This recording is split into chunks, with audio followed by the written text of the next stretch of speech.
There is something I must tell you before we begin. The man who would become one of the most influential teachers of the 20th century, the man whose lectures on consciousness have been read by millions, that man once stood in a rented room in New York City with no money, no prospects, and a world that seemed completely indifferent to his desire to change. That man was Neville Goddard, and for 5 years I taught him, not what most teachers teach, not discipline or strategy or the careful management of resources. What I taught him were habits of consciousness. 5 specific, forbidden shifts in the way a man relates to money, shifts so contrary to the conventional wisdom of the world that most people, when they first hear them, immediately reject them. The world will teach you to track your money, to budget it, to manage it carefully, to save a percentage, to make only smart, logical investments, to measure everything by what the numbers say. These are not wrong instructions for a man who wishes to remain exactly where he is, but they will never move you from one level of life to another. They cannot, because they are all instructions for how to manage a state of consciousness, not how to change it. What I am about to share with you are the 5 habits I gave Neville, the habits through which an unemployed dancer with empty pockets transformed himself into a man who moved through the world as though the universe itself was his partner. A man whose financial struggle did not gradually ease, it ended. Completely, permanently, at the root. Watch carefully. Every one of these habits will feel wrong to you at first. That is exactly how you will know they are real. Habit number 1. Stop trying to attract wealth from where you are. Start inhabiting the consciousness of the person who already has what you desire. I want to tell you about a story Neville documented in his lecture, A Power Called the Law. A friend of his was an advertising executive. His employer's most important client, a major international industry, was failing, declining quarter after quarter. The men at the top of that organization, 20 multi-millionaires on the board, were men who believed themselves to be reasonable, ethical, strategically brilliant. They had done everything the logical mind said to do. Nothing had worked. Neville's friend sat down and asked himself a single question. If imagining creates reality, how do I apply this at this scale? His answer was radical. He would not advertise that success was possible. He would advertise from the premise that it was already an accomplished fact. He would run the entire campaign from the end result, not toward it. He presented this to the board of 20. They were resistant. Their ethical sensibilities were offended by the very idea, but he persuaded them to let him proceed. The first quarter results came in. That industry had not merely slowed its decline, it had reversed completely. And the net profits, not gross, net for that first quarter was $75 million more than the same quarter the previous year. Neville said, "These wise men, with their wonderful ethical codes, they allowed it. They saw the money in the bank." This is the first habit, not to work toward the outcome, not to plan in the direction of the outcome, to occupy the consciousness of the outcome already realized, to think, speak, and move from the end, not toward it. The advertising executive did not imagine the industry recovering. He assumed it already had. He built his entire strategy from within that assumption, and reality had no choice but to conform. I ask you now, in your financial life, are you moving toward the outcome you desire, or are you living from within it? The gap between those two positions is the entire difference between struggle and freedom, between the old consciousness and the new one. Begin today to occupy the consciousness of the person for whom the financial reality you desire is simply normal, not the person hoping for it, not the person working toward it, the person for whom it has already arrived. Habit number 2. Never negotiate with what the outer world shows you. The outer evidence is not final, it is a report from the past. In The Law and the Promise, Neville documented the case of a man identified only as TK. This man sat in Neville's audience and admitted openly that he was completely broke. He had heard Neville teach that imagining creates reality, and he decided to test it in the most specific, concrete way he could. He chose a very particular imaginal scene. He imagined himself standing at the Caliente racetrack, sorting a set of winning tickets. He imagined the physical sensation of holding them. He felt the goosebumps spread across his skin as he realized he had each of the 6 winning selections. Then he imagined the cashier handing him a large sum of money, which he placed, in his imagination, beneath his shirt. He enacted this scene every single night for 3 weeks, falling asleep within it. Then he physically traveled to the racetrack. Every detail of his imaginal drama came to pass. The winners came in exactly as he had imagined. The only variation was this: the cashier gave him a check for $84,000 instead of currency.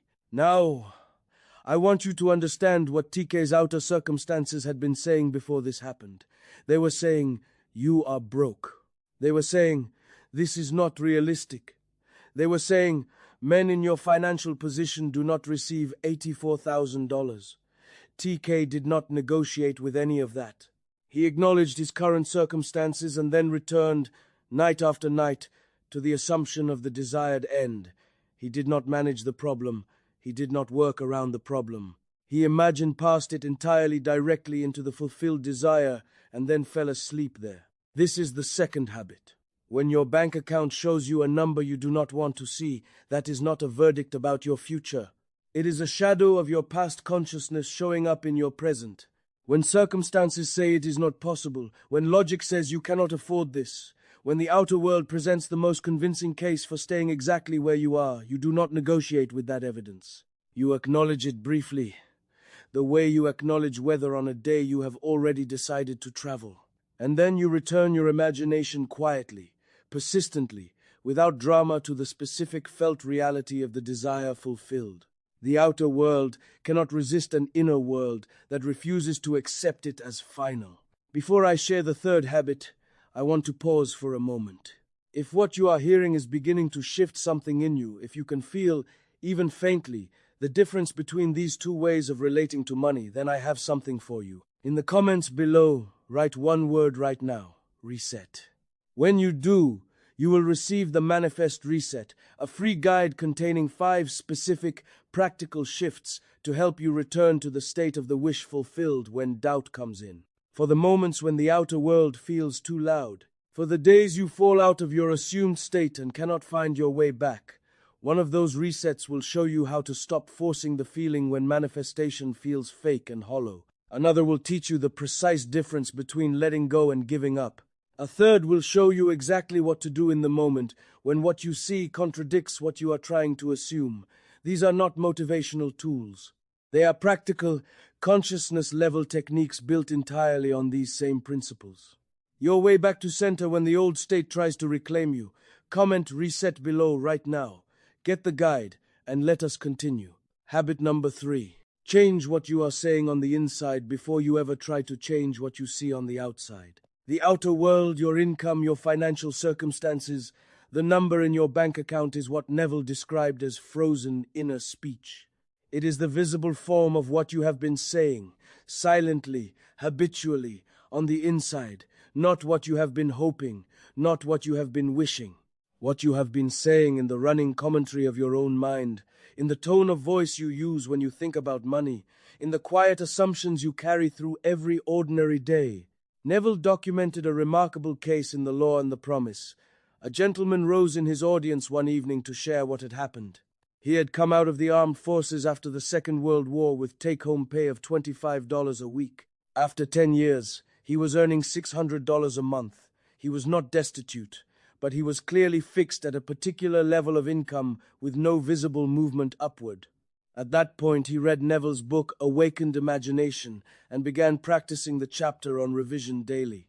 Every evening, he would review his day and revise any moment that had not reflected the financial reality he desired. He would rewrite his inner conversations. He would replace the voice of the man at $600 a month with the inner voice of the man he intended to become. 2 years later, he returned to Neville's audience. His income had become equal to that of the President of the United States.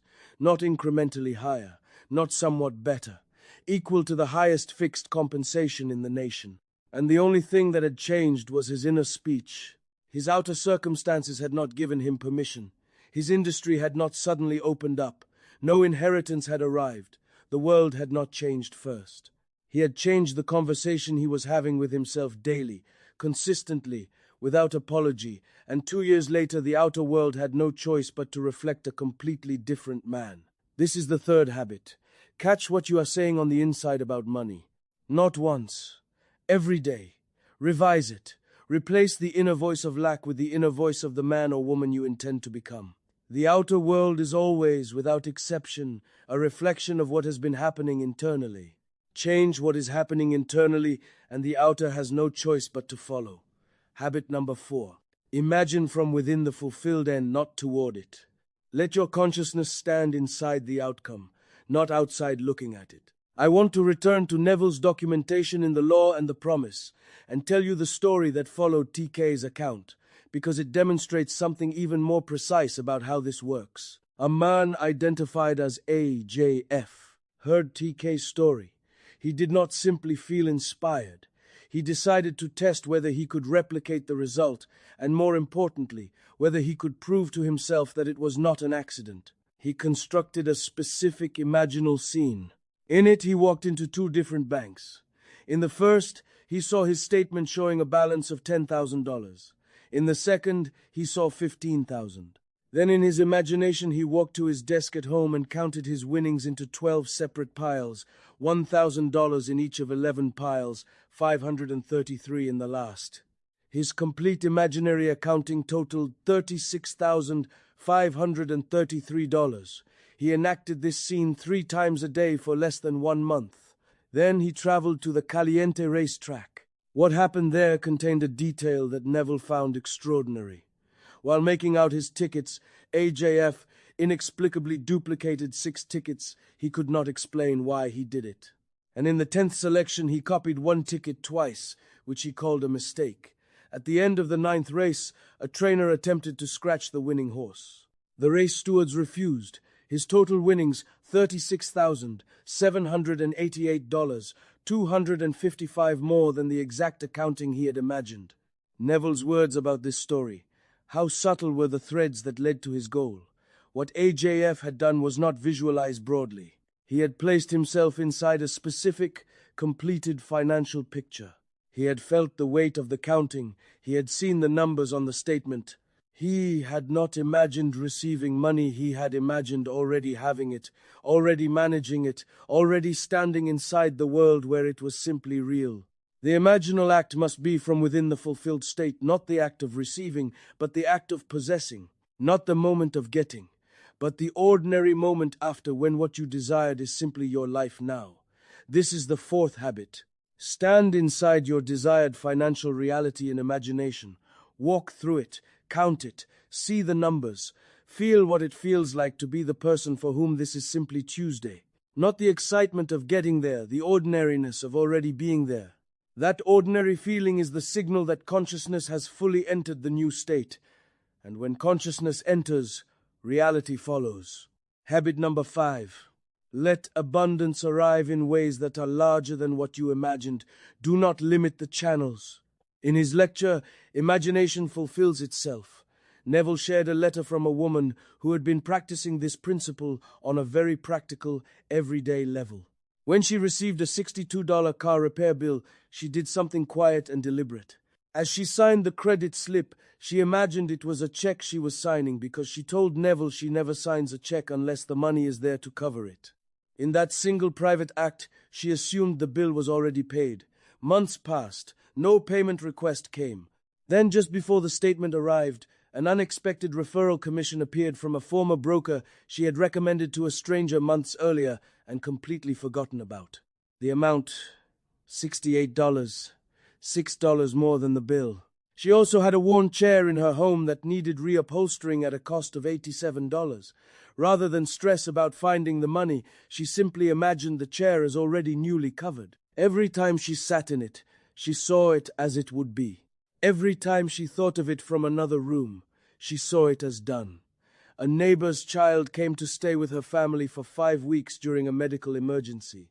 When the neighbor returned and asked what she owed, the woman said jokingly that someday, if the neighbor ever had an old worn-out $100 bill she did not know what to do with, she could give it to her. The neighbor reached into her billfold and produced exactly that, a folded $100 bill she and her husband had already decided to give away. It covered the chair's reupholstering and left $13 to spare. Neville returned to this image again and again across his lectures. Abundance, when allowed to move freely, always arrives pressed down and running over, always slightly more than the exact amount imagined, always through channels that could not have been predicted or arranged. This is the fifth habit, and it is the most subtle of all. Stop limiting the channels through which abundance can arrive. Stop deciding in advance what form it must take, what person must bring it, what industry must provide it. The imagination does not need your management of the how. It only needs your faithful occupation of the end. What the woman with the car repair bill did was not complicated. She did not attempt to control how the $62 would come. She simply assumed it was already covered, and then she went about her day. She inhabited the consciousness of a woman whose bills are met, and that consciousness drew the exact provision, plus more, through a path she never would have thought to arrange. That is the habit. Assume it is provided. Do not monitor how. Do not restrict which door it arrives through. Simply live as the person whose financial life is already what you desire it to be, and trust that the intelligence that moves through all things knows channels and pathways that your logical mind has not yet imagined. These 5 habits occupying the consciousness of the outcome already realized, refusing to accept outer evidence as final, changing your inner speech daily, imagining from within the fulfilled state rather than toward it, and releasing control of the channel. These are not 5 separate techniques. They are 5 faces of one truth. The truth I gave Neville.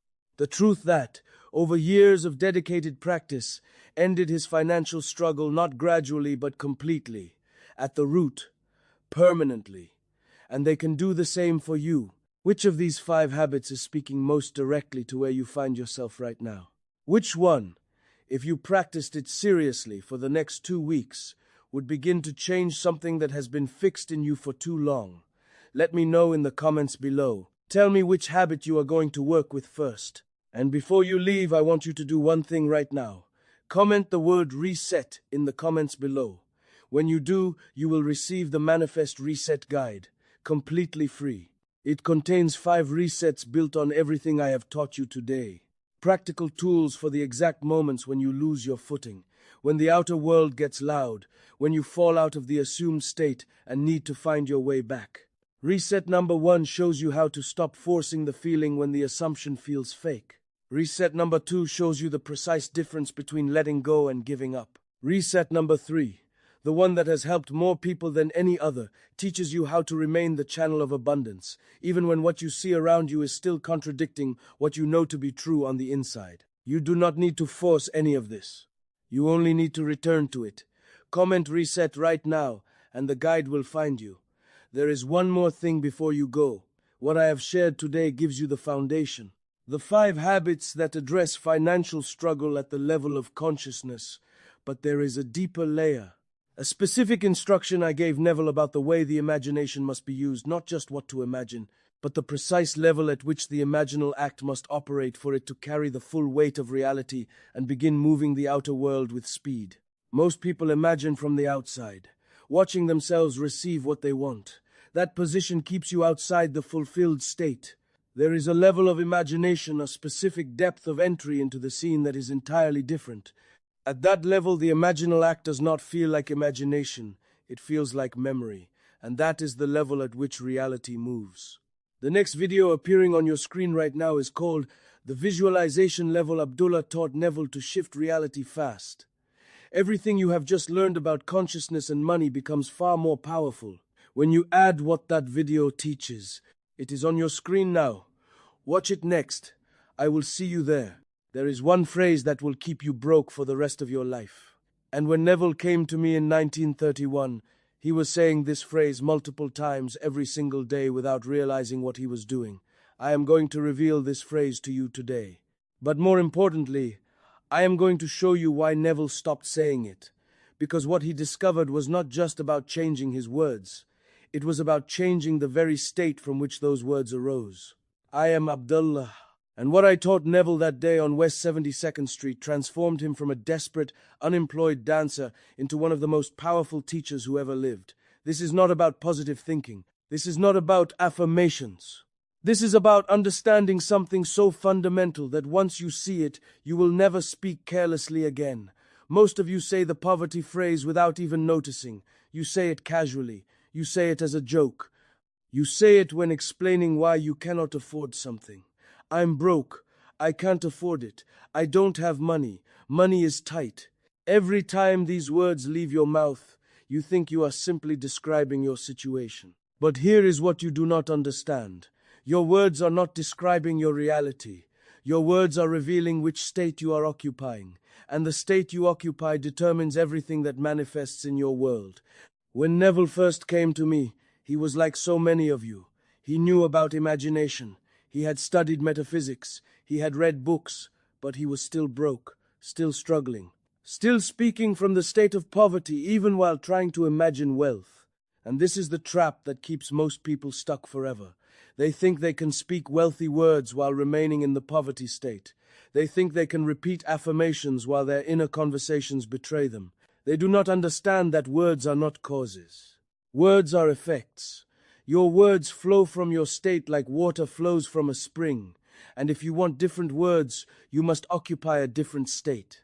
Let me tell you what the scripture says. Proverbs chapter 18, verse 21. Death and life are in the power of the tongue. But most people misunderstand this completely. They think it means their tongue has power to create. But that is backward. Your tongue has power to reveal. It reveals which state you are dwelling in, death or life, poverty or wealth, lack or abundance. Your words are the evidence of your state, and your state is the cause of your circumstances. Here is what I told Neville that first day. I said, Neville, you must first start with self. Find self. Discover which self you are being right now, because you are not just one self, you are infinite selves. There is a self who is wealthy. There is a self who is broke. There is a self who is confident. There is a self who is desperate. And whichever self you occupy, that self will speak its own language. You cannot occupy the broke self and speak wealthy words. It is impossible. The words will always betray your true state. Most people try to change their words while remaining in the same state. This is why affirmations fail.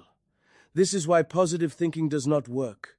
You are trying to put new words into an old state, but the state always wins. The state determines what you naturally say when you are not consciously monitoring yourself. It determines your inner conversations. It determines how you respond when someone asks you about money. It determines everything.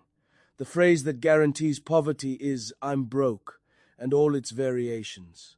I can't afford it. I don't have the money. Money doesn't grow on trees. I'm barely making it. These phrases do not create poverty.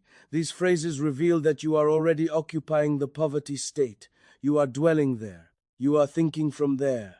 And as long as you remain in that state, those words will flow from you naturally, no matter how many affirmations you try to force yourself to say. But here is what Neville discovered, and this is what changed everything for him. The secret is not to change your words. The secret is to change your state. And when you change your state, your words change automatically. They must change, because they flow from the state you occupy. A man who occupies the wealthy state does not have to try to say wealthy things. He naturally speaks from wealth. His inner conversations are different. His responses are different. His entire relationship to money is different, not because he is pretending, but because he is actually dwelling in a different state. Let me give you an example from the law and the promise. A woman wanted a specific painting, a beautiful scene of the sea with a great white clipper ship. She found it in an art gallery. The owner told her the price. It was astronomical. She could not afford it. This is the moment where most people would say, I can't afford it. I'm broke. I'll never have that painting. They would speak from the state of lacking the painting. And by speaking from that state, they would remain in that state. But this woman understood something. She did not try to change her words. She changed her state. That night after dinner, she stood in her living room, and she did something very specific. She did not visualize the painting. She did not think about the painting. She entered into the state of already having the painting. She saw that picture on her wall, not as a future possibility, but as a present reality. She thought from the painting being there, not of the painting being there. Do you understand the difference? Thinking of it means you are here and it is there. Thinking from it means you are there with it. You have entered that state. She occupied that state for one evening, just one evening of dwelling in the reality of having that painting on her wall. The next day, her husband had an appointment with a client, an appointment he did not want to keep. The client lived in one of the poorest, meanest little houses he had ever seen, but he kept the appointment. And when he entered that house and sat down at the bare table, he looked up, and there on the wall was the exact same painting his wife wanted. The exact same clipper ship scene. He could not take his eyes from it. After the business was concluded, the client noticed his interest. The client said, "I don't know who this painting belongs to. It was here when I took this place. But I don't want it. If you put in $10 for me, you can have the picture." Later that day, the husband discovered he did not even owe the $10. They got the painting for free. The painting that cost an astronomical price at the gallery. They received it for nothing. Not because they affirmed it, not because they repeated magic words, but because the wife occupied the state of having it. And when you occupy a state, the entire world rearranges itself to match that state. The husband was drawn to that appointment he did not want to keep. The painting was there waiting. Everything conspired to deliver what the state implied. Do you see what happened? She did not try to say wealthy words. She entered the wealthy state. The state of someone who has that painting on their wall. And from that state, everything flowed naturally. This is what Neville learned. This is why he stopped saying, "I'm broke." Not because he forced himself to say something else, but because he learned to occupy the state of wealth.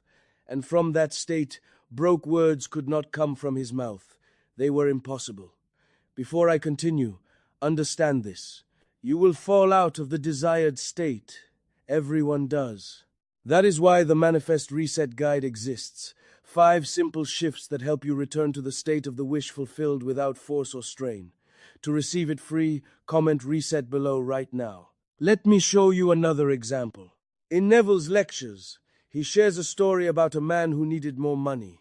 This man understood the principle.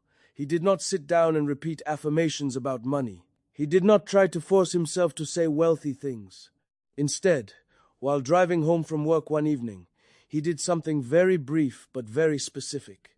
He imagined lovely, green, crisp currency raining down on him. For about 1 minute, he lost himself completely in that imaginal act. He felt the reality of money coming to him. He occupied the state of receiving. Then the traffic demanded his attention, and he returned to his normal state. He forgot all about it, until the morning of April 15th. His boss entered the office and said, "You will receive a 10% raise in salary retroactive to April 1st, and handed him a check. 1 minute of occupying the state. 1 minute of dwelling in the feeling of receiving money. And reality rearranged itself to match that state, not because he said magic words, but because for 1 minute he was actually in the state of receiving. He thought from that state, not about that state. This is what most people do not understand. They think about wealth. They think about having money. They visualize having money. But they are thinking from the state of not having it. All their thinking is happening from the wrong state. It is like standing outside a house and describing what it looks like inside. But Neville taught something different. He taught you must enter the house. You must occupy it. You must think from inside it. And when you do, you are no longer describing what might be. You are experiencing what is. The scripture says, "To him that ordereth his conversation aright, will I show the salvation of God." Order your conversation aright. But what does this mean? It does not mean memorize the right phrases. It means occupy the right state.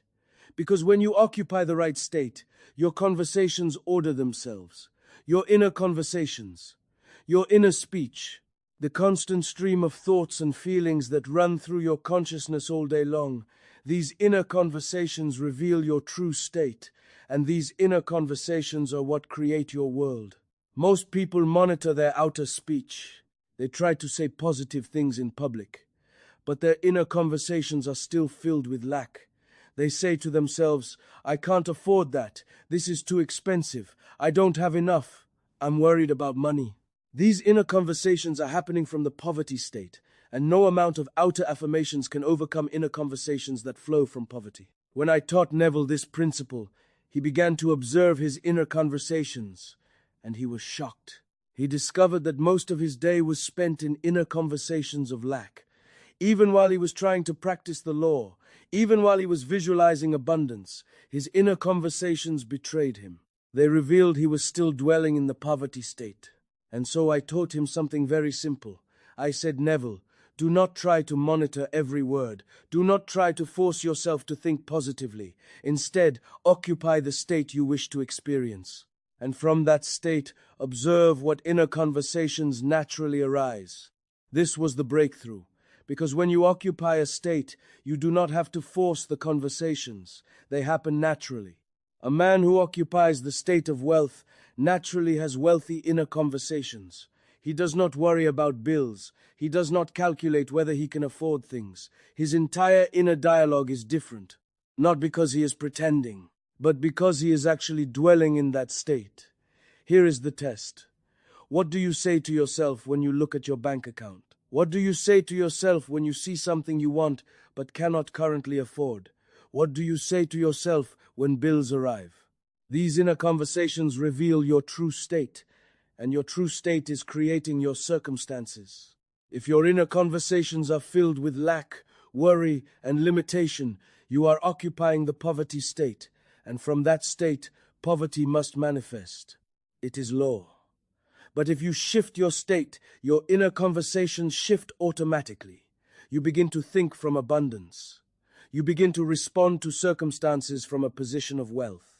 Not because you are lying to yourself, but because you are actually occupying a different state of consciousness, and from that state, different thoughts naturally arise. Neville documented this in his lectures.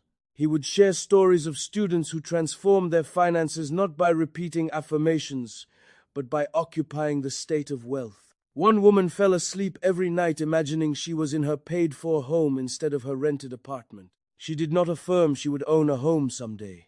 She occupied the state of already owning it, and within months, circumstances arranged themselves and she owned the home, not through her effort, through the natural outpicturing of the state she occupied. Another student occupied the state of receiving unexpected money, not by saying, I will receive money, but by actually dwelling in the feeling of already having received it. And money came to him from sources he never could have predicted. His wealthy friend from 25 years ago who he had not heard from. An attorney's letter providing monthly income for life. These things did not happen because he affirmed them. They happened because he occupied the state that implied them. This is the hidden secret Neville discovered. Words are not causes. States are causes. And your words flow from your state like fruit flows from a tree. You cannot get apples from an orange tree, and you cannot get wealthy words from a poverty state.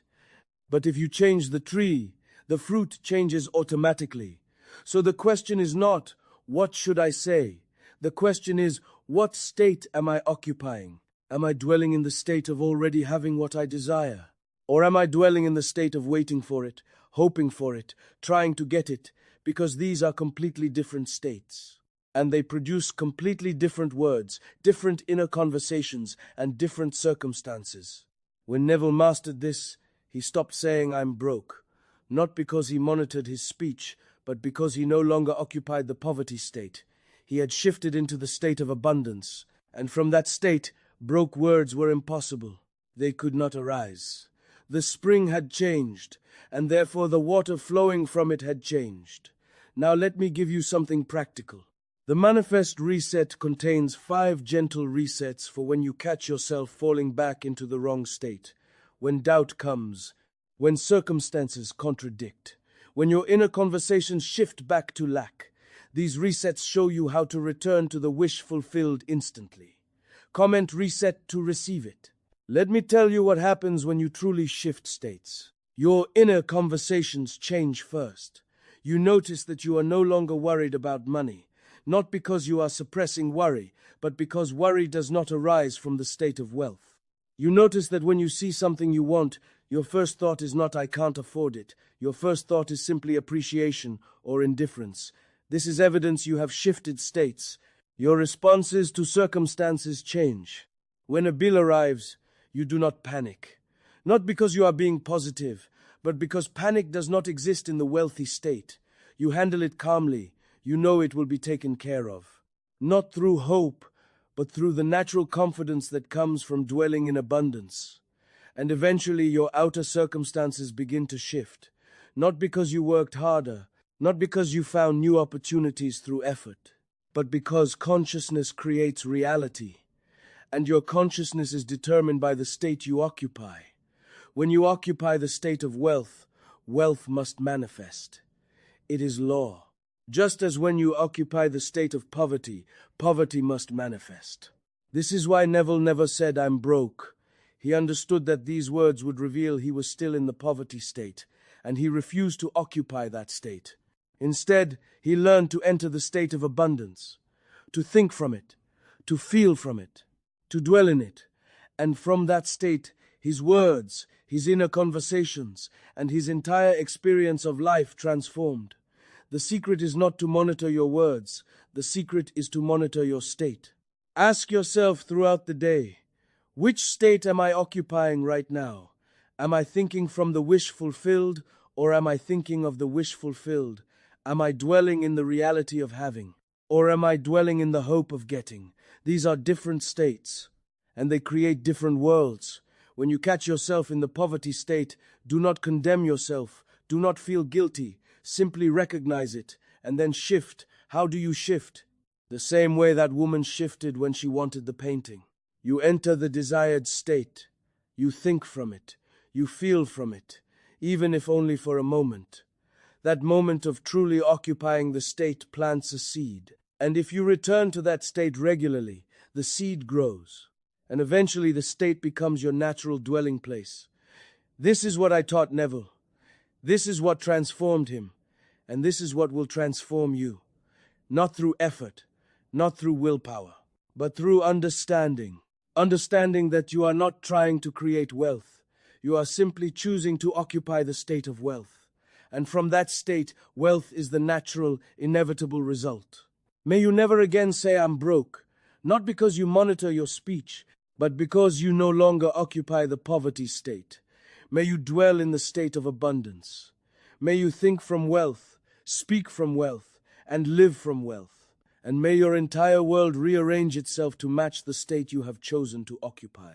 There is something I taught Neville privately, something that took me 40 years to fully understand, something about consciousness that goes beyond techniques and methods.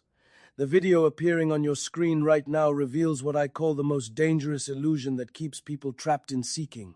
In that teaching titled I Taught Neville, it took me 40 years to learn this, don't waste yours.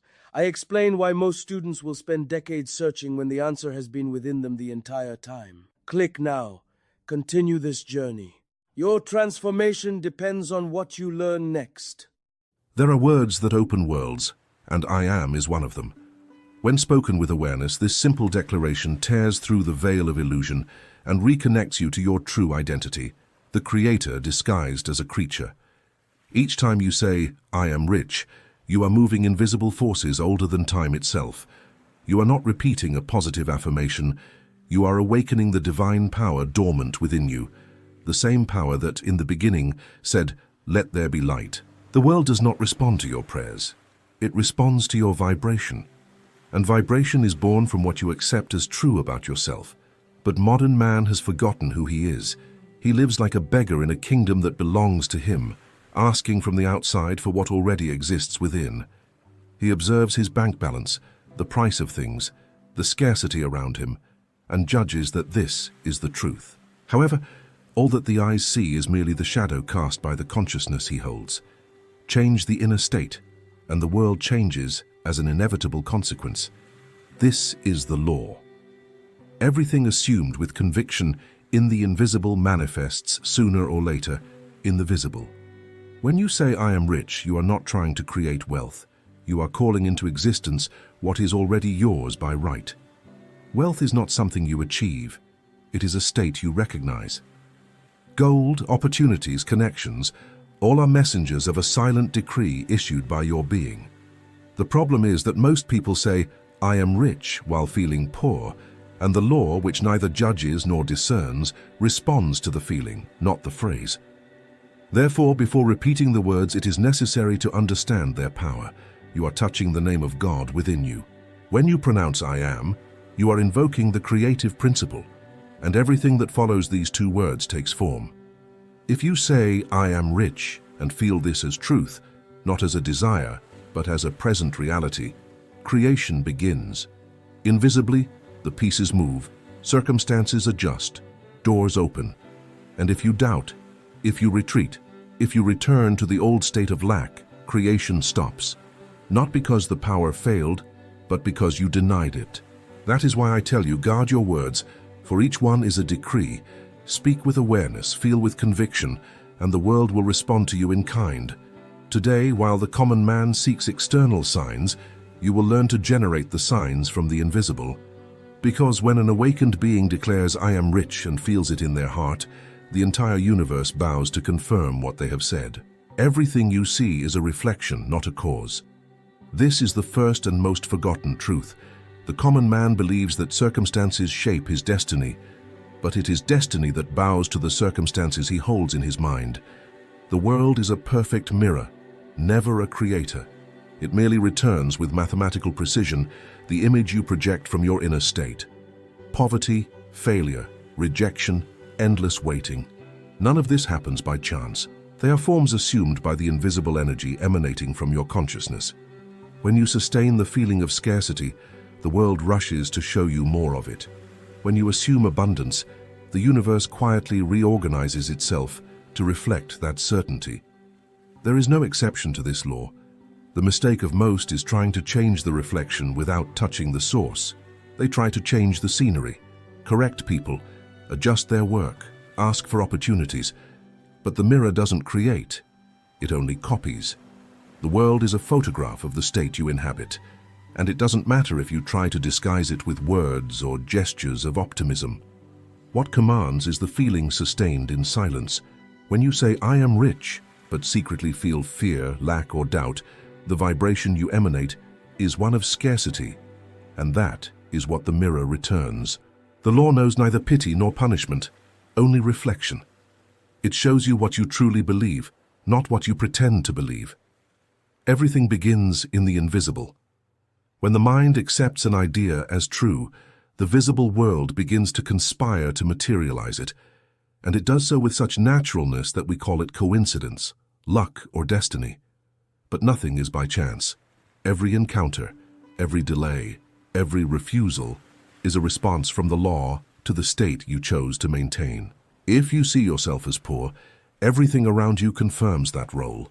If you assume the role of abundance, everything conspires to serve you as such. Imagination is the brush that paints the picture of your reality. Feeling is the ink that gives it life. Therefore, never look to the world for proof of your power. Look to the world as proof of what you have sustained. If you don't like what you see, don't lament, just change the state. The reflection cannot resist. It's like changing your expression in front of a mirror. The glass merely obeys. Life does the same. When you change the inner self, the outer world will adjust with the same precision. Everything that seems fixed to you today is merely a photograph of an old thought, and as soon as you stop feeding it, it dissolves like mist in the sun. You are not at the mercy of fate. You are fate in action. From the moment you accept this truth, you will never again feel like a victim, because you will understand that the power has always been with you, and that everything you see is merely the echo of what you have already declared yourself to be. The word creates when it is felt as a fact. This is the difference between repeating a desire and issuing a decree. The universe does not respond to sound, but to vibration. It is not the echo of your words that moves circumstances. It is the state of consciousness that sustains them. You can say, I am rich 1,000 times, but if deep down you feel lack, fear, doubt, or distance between yourself and wealth, you are silently affirming the opposite. The law does not hear what you say, it hears what you are. And what you are in the deepest part of your feeling is what manifests in the world. Imagination is the temple of creation. When you close your eyes and allow yourself to feel what it would be like to live what you desire, you are touching the creative power. The rational mind says, but I don't have it yet. Faith responds, it already is. and it is this response that gives form to the invisible. True prayer does not ask, it assumes. It is the moment when man abandons the role of one who waits and dons the role of one who possesses. When you feel wealth as real, even if you don't have an extra cent in your pocket, the world begins to obey you. Circumstances, people, and coincidences emerge from nothing, attracted by the vibration you now inhabit. Everything that exists in the visible was first felt as truth by someone. Every invention, every empire, every discovery was born from the audacity of feeling the invisible as a fact. There is no creation without feeling. A word spoken without emotion is like a lifeless seed, but a word spoken with faith is fire. It is the word made flesh. When you say, "I am rich," and feel gratitude as if you were already living this reality, the energy begins to flow differently. Your gestures change, your posture changes, your voice changes, and the world recognizes the new pattern, like a code that releases a new sequence of events. Most people fail because they want to feel after seeing, but the secret lies in feeling beforehand. Feeling is the bridge between the invisible and the visible. If you wait until the money arrives to feel rich, you will always be late in relation to your creation. You need to feel it now in the midst of scarcity, like someone discovering gold within their own chest. When this happens, the exterior bends. Opportunities that once seemed distant draw near, the right people appear, and life naturally guides you to the expression of what you already are. The power is in the instant you believe. There is no time, no distance, no obstacle. There is only the state you choose to assume. If, when saying, "I am rich," you let your body feel, your emotion respond, your mind bow, then the decree is made. And nothing will be able to prevent the world from confirming this new truth, because the entire universe is merely a mirror of your feeling, and what is felt with absolute certainty, sooner or later, becomes fact. Abandoning appearances is the third step in conscious creation, and also the most challenging. The visible world shouts that everything is real, solid, unchangeable, but it lies. What we call reality is merely the frozen shadow of an already lived inner state. When you look at what is and say, "This is the truth," you are signing a contract with the past. Faith, however, does not live by proof. It lives by inner vision. When the spiritual man says, "I am rich," he does so even when surrounded by contradictory signs, because he knows that the visible is merely the echo of the invisible. Everything that seems fixed, your bank account, your conditions, your relationships, is merely energy condensed by the assumption you chose to inhabit. When you refuse to accept appearances, something extraordinary begins to happen. The old reflection loses its power. The natural mind rebels, tries to convince you that you are lying, that you need to be realistic. But faith has never been realistic. It is creative. Realism is the prison of those who gave up using their imagination. While you wait for the scenery to change to believe, you remain a slave to the mirror. When you believe before seeing, you become the master of the image. There is a silent war between the visible and the invisible. The common man lives reacting to what he sees. The awakened one responds only to what he feels as true. Therefore, when the world shows scarcity, he smiles and maintains inner abundance. When the world shouts, "There's no way out," he walks as if he has already arrived. This is the discipline of masters, remaining faithful to the vision even when everything seems to contradict it. Resistance does not come from outside. It comes from internal doubt, from the temptation to look at the reflection again and believe that it is the cause. To abandon appearances is therefore an act of spiritual courage. It is to look at nothingness and affirm, "Here is my harvest." It is to observe the desert and feel the rain. It is to see scarcity and celebrate abundance. This inversion is what moves the invisible forces. When you stop fighting against conditions and simply assume the new state, the conditions themselves begin to transform. The universe cannot tolerate contradiction. It must align the exterior with the interior you sustain with faith. Each time you look at the world and it tells you no, remember that the world is deaf. It only repeats what your consciousness ordered it yesterday. If you want a new answer, change the order. Abandon what you see and remain in what you know to be true, because the invisible, sustained with conviction, always overcomes the visible. And when man chooses to ignore appearances and firmly maintain his inner vision, reality itself bows before him, recognizing its true master. Repetition molds the state. This is how the invisible solidifies into form, how the abstract becomes destiny. Each time you say, "I am rich," with conviction, you are building brick by brick the mental structure that the world will be compelled to mirror. Repetition is not a mechanical ritual, it is a process of deep reprogramming. The human mind has been conditioned for years to believe in limitation, effort, and lack. Each "I am rich" pronounced with faith is a hammer blow to the wall of that conditioning.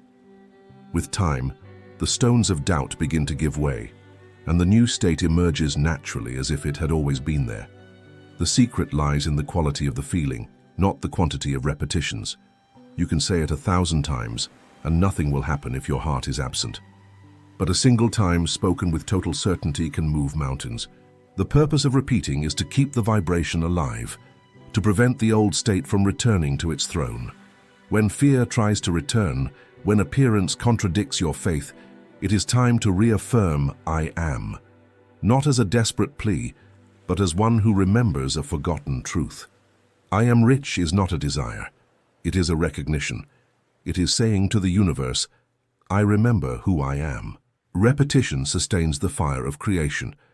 Just as a sculptor strikes marble until the desired form emerges, you strike your consciousness with the right word until the new state becomes natural. In the beginning, it will seem strange, artificial, forced, but persist. The old state, of fear, of lack, of doubt, tries to survive. It will whisper to you that nothing has changed. It will point to the reflection in the mirror and say, "Look, it's still the same." Do not listen to it. Keep affirming, keep feeling. Each time you do so, you are weakening the old pattern and strengthening the new one. And then comes the point where you no longer need to repeat, because the state has already become your dwelling. The phrase "I am rich" is no longer a practice, it is a realization.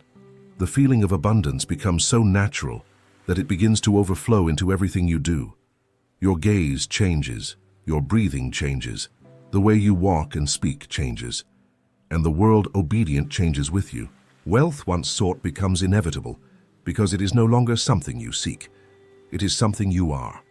To persist is true devotion, not to the phrase, but to the state it awakens. The universe does not resist consistency, it bows before silent certainty. Therefore, keep repeating until every cell of your being vibrates in harmony with your declaration. And when "I am rich" becomes the natural sound of your heart, you will know that the mirror of the world will have no choice but to reflect the splendor of your conviction. Nothing external has power over you. This is the supreme law that the mind fears and the heart recognizes. From childhood, you were taught to believe that the world dictates the rules, that the economy defines your livelihood, that people determine your worth, that chance decides your destiny. But this is humanity's great illusion, to think that power is outside. Everything that seems to limit you is merely the shadow of your own assumption of limitation. When you believe you depend on something external, you abdicate the throne and become a servant of what you created. But when you return to the consciousness of "I am," the scepter returns to your hands, and the world, once your master, kneels again as your reflection. No government, no crisis, no person has authority over the state you choose to inhabit. Reality is a faithful servant. It obeys the vibration of your being. You can be in the midst of scarcity and still live in abundance, because true wealth is not matter, it is consciousness. When you assume "I am rich," you are not denying the world, you are redesigning it. The invisible begins to move in your favor, and conditions adjust in ways that reason will never understand. The spiritual man does not react to the exterior. He commands inwardly, and the exterior bows. Everything around you is neutral. It is your beliefs that animate it, that give it form and purpose. If you believe that something can harm you, you have just granted it that power. But if you know that nothing can touch what you are in essence, you live untouchable. Disease, debt, abandonment, everything dissolves before the consciousness that knows that "I am" is the source and not the effect. You are the primary cause of everything you experience. There is no bad luck, no cruel fate, no opposing forces. There is only you forgetting or remembering your power. When you look at the world and see injustices, chaos, and limitation, remember, none of this has independent existence. They are waves projected by the collective unconscious, but you can rise above them, not by fighting, not by resisting, but by remaining in silence in the certainty of your state. That is where true dominion lies. He who governs the invisible is never governed by the visible. And so what once imprisoned you transforms into a scene of victory. Because when a man rises in consciousness and affirms with unwavering faith, "I am free, I am rich, I am whole," the entire universe bows before the authority of that word. Circumstances change, obstacles dissolve, and the world recognizes the voice of one who has remembered again. The power was never outside. It was always within you. Now, quiet your mind and listen with your soul. Nothing more needs to be asked, only recognized. What you seek already is wealth, health, love, peace. All of this exists within I am. The man who understands this truth forever abandons the habit of supplicating to the world. He stops chasing things and begins to attract them by the simple act of being. The spiritual beggar, who once implored for signs, transforms into a silent king because he has learned to command from within. There is no need to shout at the universe. The decree spoken in silence is more powerful than 1,000 words shouted in despair.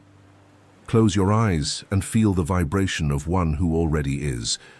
Do not ask yourself, when will it happen? For that is the language of time, and power lives in the now. Feel the presence of what you desire as a completed fact. Imagination is the womb of creation, and all reality is born from it. When you hold an image with faith, you are not waiting for something to come to you. You are merely allowing the invisible to reveal itself. Everything we call manifestation is merely the invisible becoming visible, obeying your state of being. Therefore, from today onwards, do not beg the world any longer. Do not kneel before appearances, nor let yourself be deceived by old reflections. Declare in silence with firmness and gratitude, "I am rich, I am free, I am whole." Live as if it were already true, because it is. Walk, speak, breathe, and think from this new state, and you will see the universe move with divine precision to confirm your word. You are the creative center of your reality. Nothing is lacking, nothing threatens you, nothing defines you beyond what you choose to assume. And when doubt tries to visit you, remember, the visible world is merely the mirror, and the mirror only reflects what is before it. Change the state and the reflection changes with you. This is the law, immutable, faithful, eternal. Thus live in peace, because the power that moves worlds resides within you. And when you finally clothe yourself in the consciousness of I am, the entire universe will recognize its true creator and bow before your silent certainty.